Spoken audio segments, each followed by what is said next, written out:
Israel Hezbollah युद्ध अब चरम पर है। इजरायली रक्षा बलों ने 23 सितंबर को लेबनान में बड़े पैमाने पर हवाई हमले किए। इजराइल ने हिजबुल्लाह के 800 ठिकानों को निशाना बनाया। उधर लेबनान में पेजर और वॉकी टॉकी में 2 दिनों तक घातक विस्फोट किए गए। इन घातक हमलों के बाद हिजबुल्लाह के नेता हसन नसरल्लाह ने इन हमलों के लिए इजराइल के खिलाफ जवाबी कार्रवाई की कसम खाई और जवाबी हमला करते हुए इजराइल के आर्म्स फैक्ट्री पर बमबारी भी की।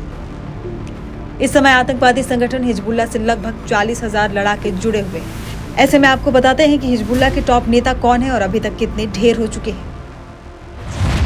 इस समय हिजबुल्लाह की कमान हसन नसरल्लाह के हाथ में है। हसन नसरल्लाह हिजबुल्लाह के प्रमुख हैं। साल 1992 से ये हिजबुल्लाह के विस्तार में लगे हुए। इन्होंने ही इजराइल से बदला लेने का ऐलान किया था। हिजबुल्लाह प्रमुख हसन नसरल्लाह ने 30 जुलाई को अपने सैन्य प्रमुख फुआद शुक्र की हत्या के बाद इजराइल पर हमला करने की घोषणा की थी, जिसके बाद से हिजबुल्लाह और इजराइल के बीच तनाव और बढ़ गया था।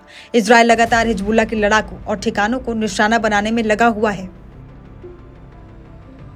हसन नसरल्लाह के बाद नईम कासिम हिजबुल्लाह के दूसरे नंबर के नेता हैं। नईम कासिम हिजबुल्लाह के उप महासचिव हैं और इन्हें भी कई देशों ने आतंकवादी घोषित किया हुआ है। हिजबुल्लाह के उप महासचिव नईम कासिम ने भी इजराइल से बदला लेने की चेतावनी दी है और साथ ही कहा है कि इजराइल हिजबुल्लाह युद्ध अब नए फेज में प्रवेश कर गया है। हाशिम सफ़ी अल-दीन हिजबुल्लाह के विस्तार का काम करता है। हाशिम शिया समर्थन हासिल करने विदेश संबंध विभाग, मीडिया, सामाजिक सेवाओं कार्यक्रमों का आयोजन करता है। इसे नसरल्लाह का नामित उत्तराधिकारी भी माना जाता है। अब जानिए हिजबुल्लाह के वो नेता जो ढेर हो गए हैं।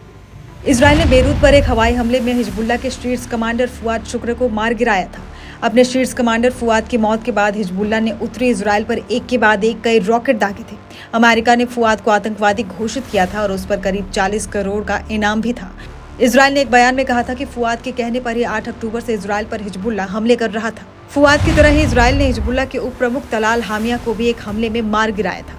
तलाल को भी अमेरिका ने आतंकवादी घोषित किया था और उस पर भी मोटा इनाम रखा था।